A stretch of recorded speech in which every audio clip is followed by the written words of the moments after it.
something about these books, because some of you may see them the first time.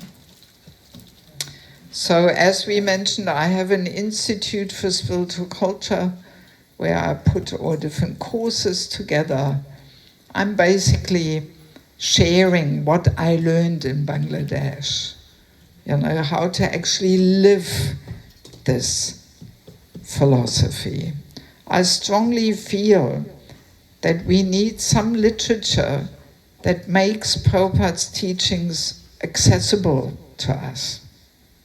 Just the Bhagavatam is the law books for the next 10,000 years, but we need some kind of a complementary literature which helps us to understand how we are meant to practice it. For example, now I'm working on my next book, and I'm almost got it ready. That's on the Vanaprastha ashram. So Bhagavatam is full of statements, so many instructions on the Vanaprastha ashram is in the Bhagavatam. And yet, people read 1, 2, 3, 4, 5 times the whole Bhagavatam, but they don't realize, hey, I'm 50, 55, 60, I'm meant to be in the Vanaprastha ashram. People don't realize. Vanaprastha ashram is practically not established. It's the forgotten ashram, even though it's all in Prabhupada's books. So that's a good example to understand how just the books, to read them is a good start, but how do we live it? And only if we live it, then it transforms our hearts. Not just by reading and knowing, hearing it and quoting it, that's not good enough. We actually have to live it. And we are not there yet. And that I realized on my visits in Bangladesh, because there people are a little closer to Krishna's culture, much closer. So in any case, and I put all these courses together, which I'm teaching in Mayapur throughout the January. And now I'm putting the courses in book form. So each book is actually a 15-hour course. So you get quite a bit of a package of education here. Very useful for preachers. All you have to do is read 1, 2 chapters, take some notes. You've got all the quotes from Prabhupada in there. Ready is your presentation. You don't have to reinvent the wheel and come up with something yourself, because sometimes people run out of things what to talk about. So you've got quite a bit of stuff to talk about, Yeah. So, spiritual culture, Krishna's divine system. This is all about the man-woman nature's qualities, that they are not the same, but they're very, very different. So man-woman equality is there on the level of the soul, but not on the level of the body. We are a bit confused over this still in India, in ISKCON. And also in India, the propaganda of equality is very strong now, And so we women have a very powerful energy. And Bhagavatam says we should use that feminine Shakti to empower the man and not to compete with them. I'm sure the man will like to hear that. Yes. And men usually don't like it so much if we women compete, right? Maybe you noticed, right? Usually the men get a little irritable.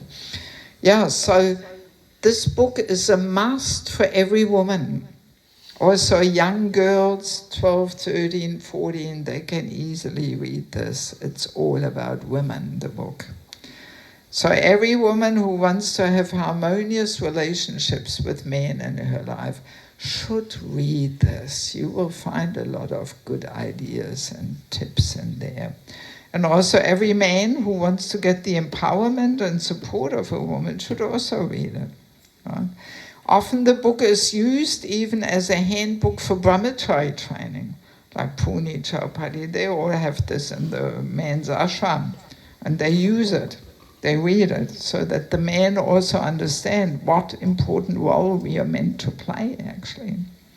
So if woman's role is misunderstood and neglected, whole humanity goes down the drain.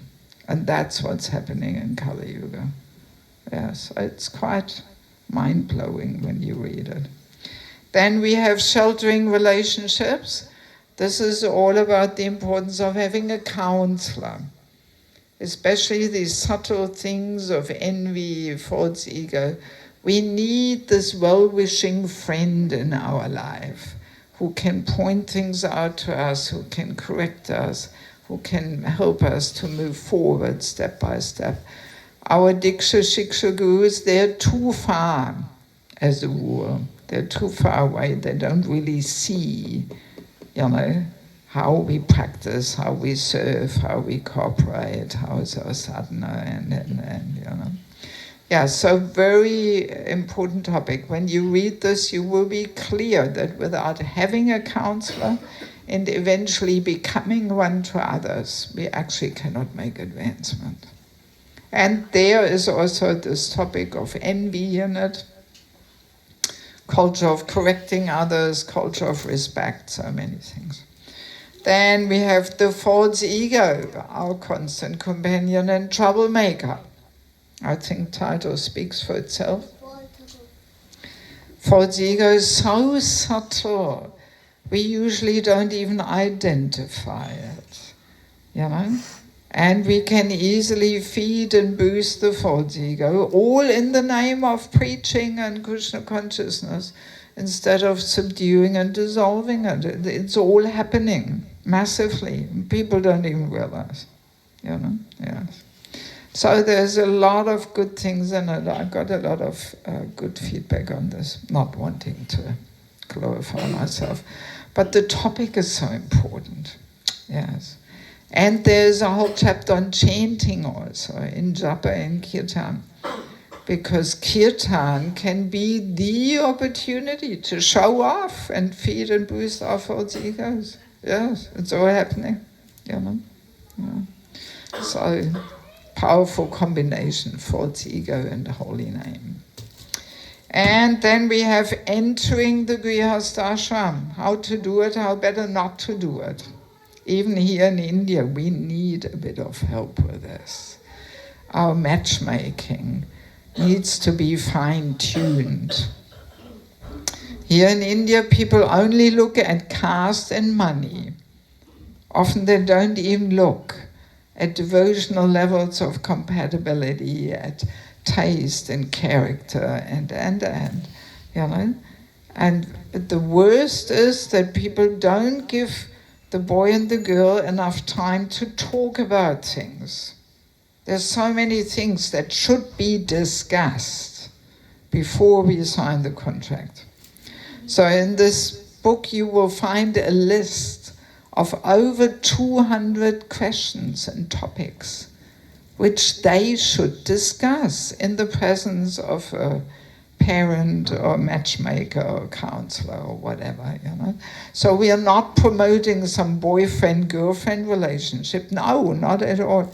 Like I'm sometimes serving as a matchmaker in the West because, people read the book and then, can you help me, I don't even allow people to go for walks, nothing. And in the West, it's a big thing because there is so much free mixing and all this, So no romantic walks in the forest. That already invites the enjoying spirit, So people have to sit down in a closed room and talk, Yes. So in this list is not my list. It actually comes from Bhaktivedanta Manor in London, which has a huge Indian community.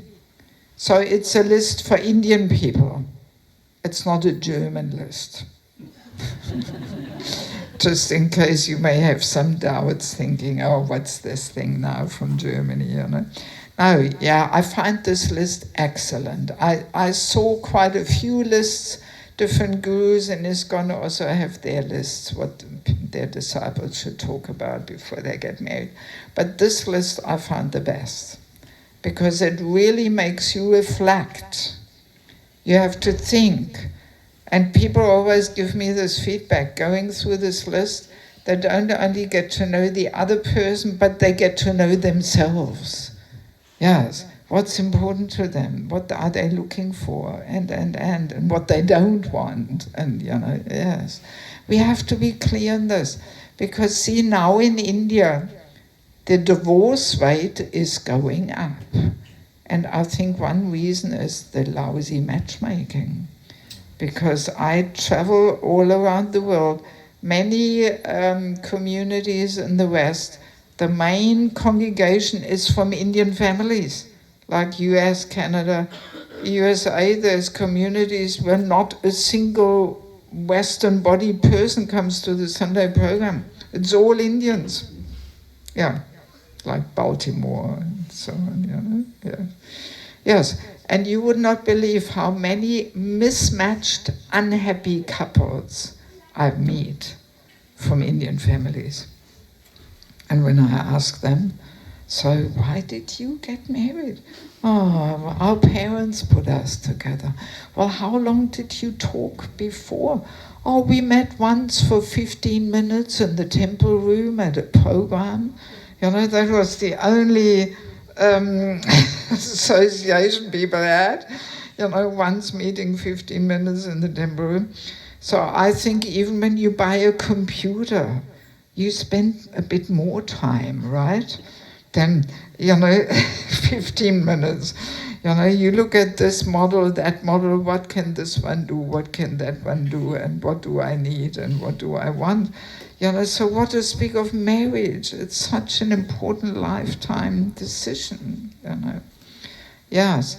So, and in former times, people were sticking to the marriage, even if it was suffering from day number one, that they would not leave each other. They would just see it as the Lord's arrangement and stick with it. But now people don't stick with it. They leave, then separate. And many divorces are within the first year, strangely enough, because then after a few months of living together, they realize we cannot connect. We are from different planets and we have different goals and moods and natures and tastes and character and whatnot, and then they are tired and separate, So we have to avoid this, So this is a humble attempt to offer some help with this. So every unmarried devotee should read this, especially the girls. The boys usually, they come a little later, when they're 26 or something. But the girls already, when they're 12, 13, 14, this boys' topic is always in the back of the mind. It's always there. It's built in, so the girl gets the protection which she's meant to get, It's interesting. I remember from my own childhood, I hadn't even entered school yet. And I asked my mother, how do you find a husband? Yeah. And she said, well, it somehow happens. You somehow meet him somewhere. And I thought that was a really strange answer. And I asked her, so is there a market somewhere? I thought all the husbands are sitting there in the line and you go and look for one, And she was laughing, no, not like that, Yeah, so, but yeah, just to show you, and I meet many parents who tell me, that their 7, 8-year-old daughters already talk about marriage and how do you qualify and how do you become a good wife. And yeah, it's all built in, so the girl gets the protection which she should get, Well. Last but not least, family life as an ashram, secrets of success. How to create this culture of bhakti in our home. This actually should be a handbook in every household. There's so many things in there, so many practical guidelines, suggestions. Often they're very simple things, but often we don't even think of the simple things. And so very useful, because not every married devotee's home life is a suitable place for cultivating pure bhakti, That's what an ashram is, a suitable place for pure bhakti. But often it's not, because we don't take any training and education. Actually, we should take some training before we get married. We should do some seminars, some courses, some books we should study, and what does it mean? What's the duties of the husband, the wife, and we have to be prepared, but this is not there. So this book is good for preparation, or if you're already married, no problem, it's better late than never. And there's also a whole chapter on physical intimacy in marriage. How to live this principle of no illicit sex life in marriage. There is a little confusion over this, and nobody talks about it. Definitely not in India. So, and I did quite a bit of research, and I came across interesting episodes and instructions with Prabhupada, which hardly anybody has heard. And people often think, what, really? That's, Prabhupada said that? Oh, wow, okay. So that adds a bit of a different perspective to the whole topic. Yes. Because if we don't understand this maturely, it can also lead to so many marriage problems and divorce also. Yes. So I hope this book will make our family life more Krishna conscious and at the same time emotionally balanced and healthy, like that. So if any of you would like to get some books, these last 3 books are $350 each, and the first 2 are $300 each. Many people get the whole set, which comes to $1,650. So now you see on my book table, there are no books. Because all I have left is a sample of each. So what we do is I have already a whole list of orders. So if you want to get some books, please put your name down, phone number, you tick which books you want, or I'm there advising you. And if you trust me, you pay me already. And tomorrow morning I'm leaving, so I will immediately send a message to Mayapur, and they will send by courier some more boxes down. So in 10, 12 days you get your books. Yeah, that's the system I do everywhere around the world. Because I cannot estimate how many copies of each title I need, and if I send too many, then what am I going to do with the books? I can't carry them in my luggage and all that. So I always send some books up front, and then I take orders and send the exact amount. Yeah, and you can pay cash or with QR code. So no excuse. So what do we do? 2:00? Shall we ask for questions, or shall we leave it at that? What's your... Maybe you can have 1 or 2 questions. 1 or 2 questions. On Prajalpa. Let's go back to the Prajalpa topic. Do we have any questions? Yes.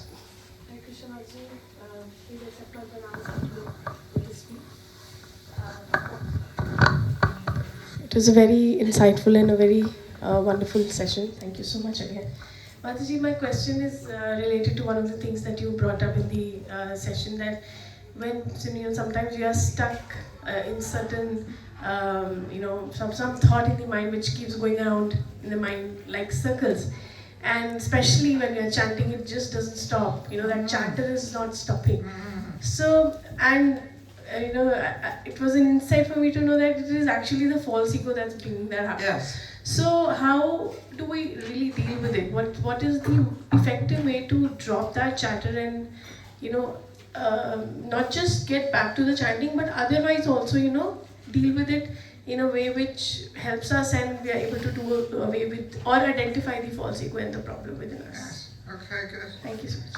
So, yeah, it's really like that the false ego uses the mind and intelligence as tools to get the gratification it demands. So what we often think, especially when we chant, that it's the uncontrolled mind, once we understand a little more about the false ego, we realize, no, behind the mind is the false ego hiding. And the false ego uses the mind to harass us, you know? Yeah, so yeah, pretty amazing. So, I mean, I do have a whole book on this. But yeah, let me quickly share. I have these 5 steps, which I also share in the False Ego book and in the Sheltering Relationships book in the chapter of envy. They're very simple 5 steps which are very practical and which work in any kind of attempt to transform some unwanted patterns of behaviors, no matter what it is. So, step number 1 is always hearing, as I mentioned in the beginning. By hearing about it, we become conscious, we become more mindful. If we don't hear, then we don't even realize, we don't even, we are not perceptive and reflective enough, and we don't even recognize, So hearing is always step number 1. That's why I like to talk about these things, envy, false ego, pujalpa, all these things, So then second step, which hopefully we also did today, by hearing about it, we realize, wow, I do want to do something about this. I have some work here to do, I'm afflicted by it all. And yeah, so the strong desire to actually do something. Without that, everything stays as it is, So step number 2 is that we're desiring to kick this out of our life. Because with envy, no chance to go back to Godhead. We will not be allowed to enter, Yes. So, step number 3, we have to be introspective and honest. We have to constantly reflect. This has to become like our second nature, that no matter what we do and say, we have to reflect and introspect. Or why did I say this? What's my motive here? Why did I do this? What took place in this exchange? Why do I feel not so good in my heart after this exchange? And so we have to constantly reflect and introspect. If we don't do this, we will not be able to even make any advancement. Because as we said, the contaminated intelligence can always justify anything and tell us that, yes, I am right, everything is fine with me, it's all the other people's faults, and yes. Yes. So introspect and reflect. And at this step, that's again where we need the help of a counselor. Because especially in the more beginning stage, when the false ego is very prominent, we actually can't hear and understand. We can't see. The bigger the false ego is, the less we can see it. Was anybody here at that false ego session we had? No, it was a different circle. Yes. So we need this well-wishing friend in our life who is more experienced and who can point things out to us, yes. Help us to reflect, So then step number 4 is we catch ourselves doing the wrong thing. That is already progress. At least we catch ourselves, Because before, so many times, we did the wrong thing and we didn't even realize we were doing the wrong thing. But now we realize, again, I couldn't control myself. I had to put this little bit of poison there and criticize this person and so then we realize, we catch ourselves doing the wrong thing. So now my question to you, what is the next step after catching ourselves doing the wrong thing? What? Well, stopping us, if it was just so easy, we can so many times make some resolutions, I'm not going to do this again, and 5 minutes later we do it again. So, that doesn't work. What else? Punishment. Huh? Punishment. Pray to Krishna. Yes, that's the solution. We have to cry out. Yes, we have to cry out to Krishna in the heart, of course. No crying session here. In the heart, Lord Nrsingadev, he is the expert with his sharp nails to perform the heart surgery. It is actually said that Lord Nrsingadev prepares our heart to approach Radha Krishna. Yeah. Like in Bangalore, there is the Nrsinga Dari temple. You've been there? So when you come to the temple, you first take the darshan of Lord Nrsingadev, right? And then you go up the stairs, and there's Radha Krishna, So I thought this was very appropriate, Yeah. I'm talking about the ISKCON temple, not the Ritwik temple. I'm not going there. Yeah, so Nrsingadev, he can do it. Very powerful.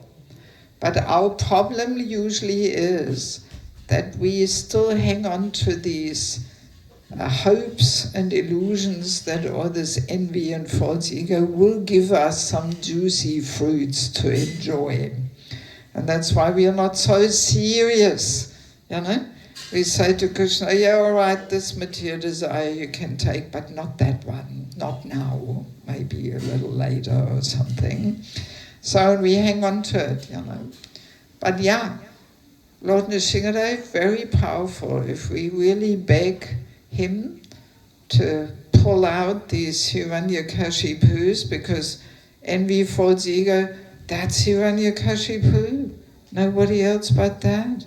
As we know in Kali Yuga, demon devotee are in the same heart. So I like to see Hiranyakashipu as personification of envy, false ego, and we also have a little bit of that, So yeah, so he can do it. And if we do these last 3 steps again and again, that we are introspective and honest, we're catching ourselves doing the wrong thing, we're crying out to Krishna, and again we are introspective and honest, catching ourselves and crying out, then sooner or later we come to the next step, step number 6, that some daily situation comes in our way, and we realize, this time I could just let it go by. I didn't have to take the bait and respond and it didn't irritate me and provoke me, and I could just let go of it. So, and then we realize, it's actually working, the process, by Krishna's mercy. But we have to keep at it. It's deep internal work. And if a devotee agrees to do this internal work, that's when we actually make advancement. Advancement is not an external thing of our first initiation, second initiation. Now I've got some leadership position, and I've got 80,000 friends on Facebook, and this is all external stuff. The real thing is this internal work. And we can say this purification does not happen automatically. No, we actually have to do this internal work, because if we don't do it, we actually commit the 10th offense to chanting the holy name, that we maintain material attachments even after understanding so many instructions on this matter. Because false ego is so subtle. And this is also a material attachment, to enjoy the false ego's demands. So if we hang on to that, we can't get anywhere. So we have to do some internal work. Often we think, oh yeah, holy name's so powerful, and just automatically, just by chanting, it all happens. But no. We have, often our chanting, we can't even call chanting the holy name. Many devotees realize that when they attend this retreat. I had Prabhupada disciples there who shared with me, with tears in their eyes, they said, I realize I've done something else for the last 45 years. I haven't been chanting the holy name. Yes. These responses I get. Yeah. All right. So maybe Thank you so much, Mataji. There was one more question, and I'll try and be shorter than this time. You wanted to ask something? Mataji, thank you for your class yesterday and today. Everything revolves around envy and false ego, and they are very strongly intertwined. You made one statement that Prabhupada, when he saw the Time magazine, he said, this makes the world look very real. I would just like to request you if you could dwell a little more on that, because that was very hard-hitting for me. Just reading something and it makes the world look very real. Well, I think I explained quite a bit about the two realities. The nonsensical stage performance, curtain closes, show is over, and actual reality of my relationship with Krishna. I don't really have that. I mean, there is more to say, but I think that's enough, no? If you don't mind. Mataji, some reflection about the book. So we picked up 3 books yesterday when at the temple, and then Prembai Radha and I, we were discussing which book to read first. There's Okay. And no, but then we decided on one book, which is Entering the Grihastha Ashram. We are married almost 25 years, and our anniversary is coming up. So we thought we should read Entering the Grihastha Ashram again. But no, I'm just saying because of the questionnaire. Because you don't have to negate it, but I'm saying because of the questionnaire, we found that we need to do that questionnaire again. It's just Really? good. After 25 years? I think it's good. It's a good reflection, because being Krishna consciousness and in the Grihastha is different from when we were married 25 years ago. Yes. So those questions were not relevant. We didn't really think You had a look at the questions? Yes. We did. Okay. Oh, well, that's interesting for me to know. I mean, I hardly even recommend people who are married to get that book. Okay.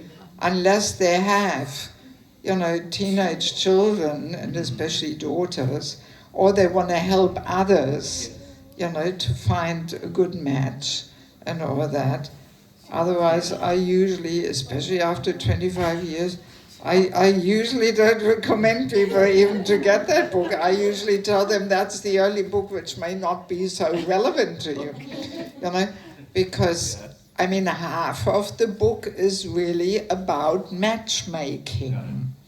And the other half is also interesting after marriage. There's topics like the importance of sticking to one's vows, one's promise. In a culture of sense gratification, it's just whatever feels good I do, and sorry, I changed my mind, and can't do it or something. But in Vaishnav culture, once we make a commitment, even if we say I'm coming, I'm cooking the feast, there's no question of ringing one day before and saying, oh sorry, something else came up. No, sorry, you gave your word. Yes. So there's a whole section on that, which is a pretty important one when we enter marriage. And we can't even stick to our commitments in small things, what to speak of initiation vows and marriage vows and all that, so that we have to reintroduce, that once we say something, we stick to it, And then what else is there? Just roughly the ashrams. And there's a chapter, I don't want to get married. Because sometimes people say, I don't want to get married, so there is some other things too, but the rest may just not be so relevant to you, how to have the first meeting and not to go for walks in the forest and all these kind of things. But I mean, on the other hand, you can say it should be general knowledge. All these things, everybody should know. It's just some general educational things, yes, because there's always situations where we have to guide somebody, Right. relatives, friends, people in our groups and this and that. So we have to be able to give the right guidance, yes. Now, usually I tell people to start with a spiritual culture book. You got that too? Yeah. That kind of sets the foundation to so many things. Yeah. It starts with what is culture, how does culture affect us, and then spiritual culture, materialistic culture. And then it goes into the whole man-woman thing, Yes. Okay, so let's leave it at that. Huh?